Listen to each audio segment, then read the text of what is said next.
plus au nord-ouest, un site de forêt à cèdres et chênes, traversé par la rivière Rasselma, dont l'eau douce est valorisée par une station de pisciculture, spécialisée dans l'élevage et le repeuplement de la truite fario ou truite de l'Atlas.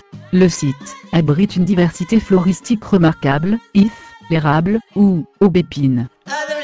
Le site compte plusieurs colonies de vacances qui accueillent les jeunes en période estivale avec des activités de récréation, de découverte de la nature, de sorties d'éducation environnementale. La fin du sentier regorge de jardins et potagers de divers produits fruitiers soigneusement cultivés, cerises, prunes, pommes, autant de produits issus du territoire du parc et qui contribuent à valoriser les activités du territoire.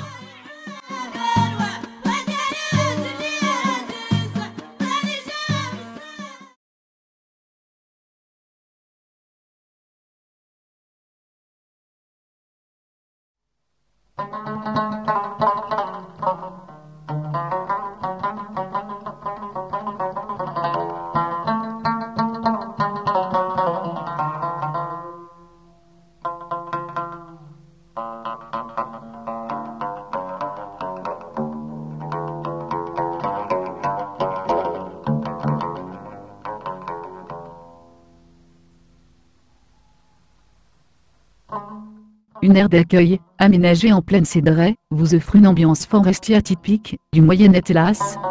Des balades à dos d'âne, de mulets ou de chevaux sont offertes.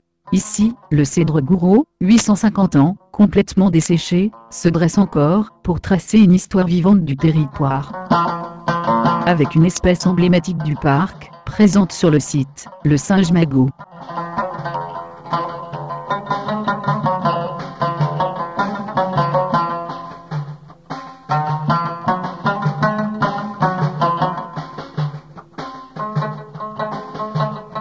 La forêt couvre 114 000 hectares, soit 33% de la superficie totale de la province d'Ifrane, et abrite de nombreuses essences forestières, dont le cèdre est la clé de voûte. Raison pour laquelle une bâtisse grandiose maison de la cédraie est implantée sur le site Moudmam.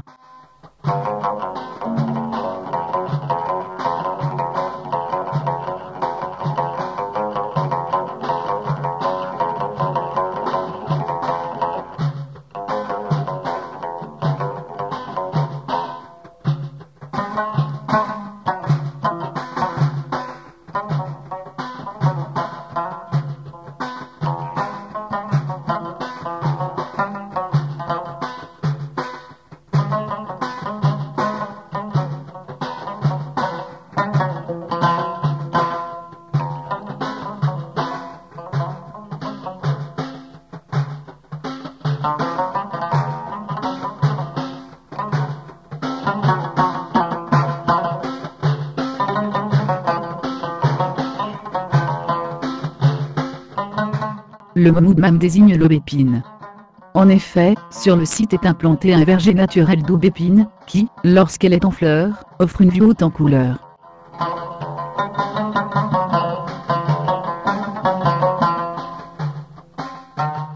Sur ce sentier, le sous-bois de la forêt est agrémenté de milliers de rochers moussus, et de troncs couverts de lichens.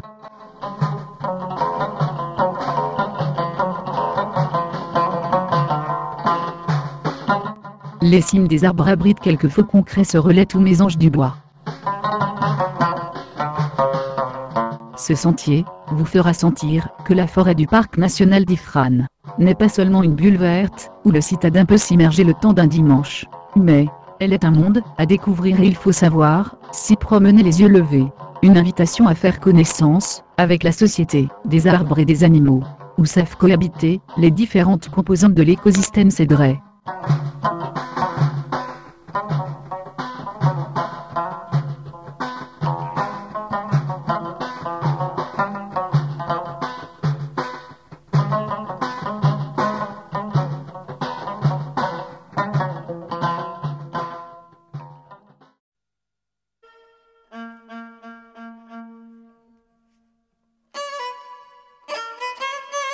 Quitter Karzouza, pour se plonger dans la cédraie du sud du PN1, procure un grand changement de paysage et d'ambiance. Le ciel s'égosille de chants d'oiseaux, comme celui du pic de l'Oveillant, le jet des chênes, la mésange, la pie. Des espèces rares, et protégées parce qu'elles sont source de diversité. Paysage qui procurent un élan d'indépendance, et suscitent la curiosité, parce qu'ils sont simples et authentiques, composés d'arbres, de roches, de pelouses et de ciel. Des espaces dégagés, accueillent le regard, et vous font sentir un air léger, imprégné des odeurs de diverses espèces de pelouses.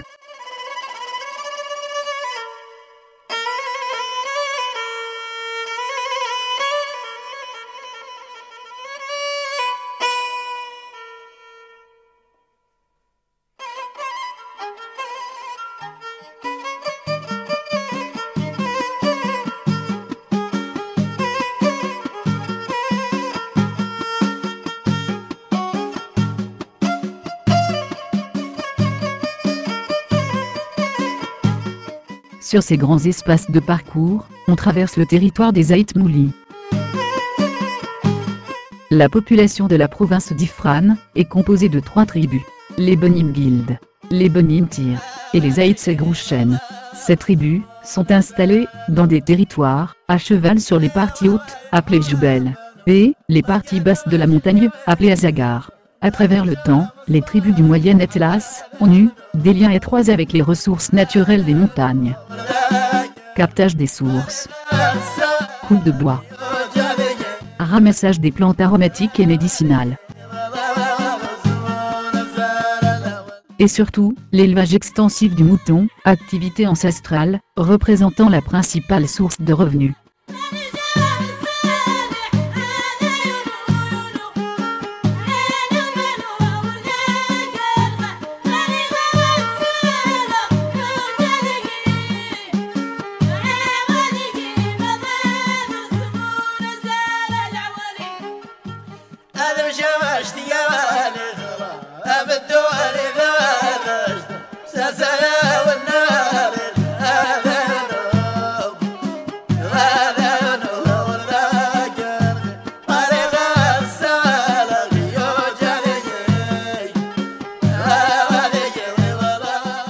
À la fin du circuit, un site de bivouac vous accueille avec un point d'eau aménagé, Mitfelwin.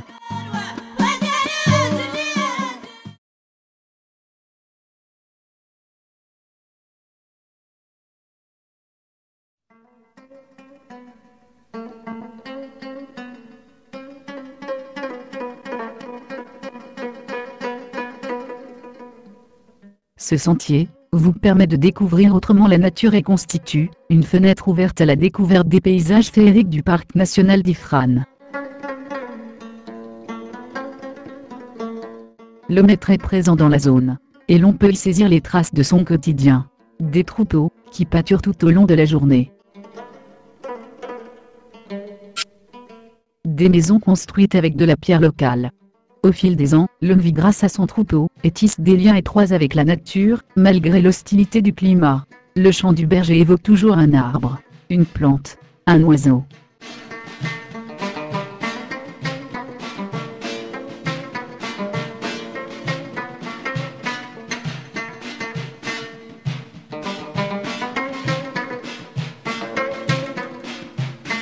Vous êtes au sud-est du parc. Ici, la nature déroule ses pelouses et ses forêts de cèdres, jusqu'au lac à Fenourir. C'est le royaume de l'eau et des oiseaux. La tadorne kazarka et la foulka crête, 2 espèces emblématiques du parc national d'Ifrane, y trouvent un havre de paix et de quiétude. Précieux patrimoine naturel valorisé par un observatoire d'oiseaux, pour les amateurs du birdwatching.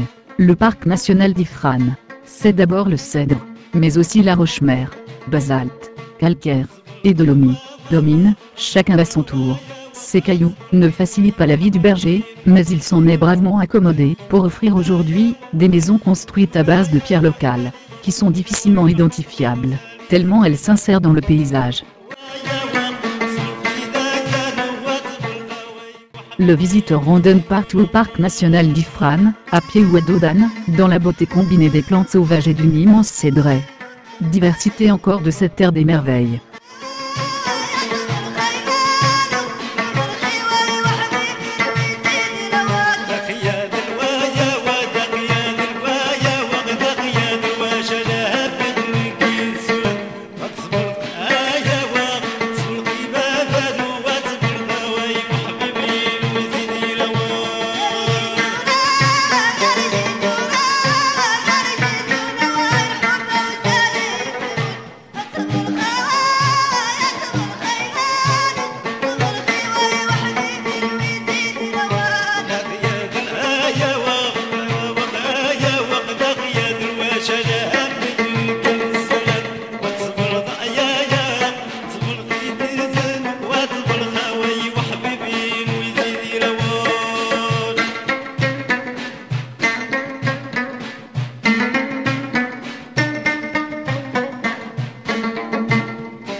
la fin du circuit et de la randonnée, on rentre sur le village d'Ainleu, un des vieux villages du Moyen Atlas, riche de sa nature et de sa culture.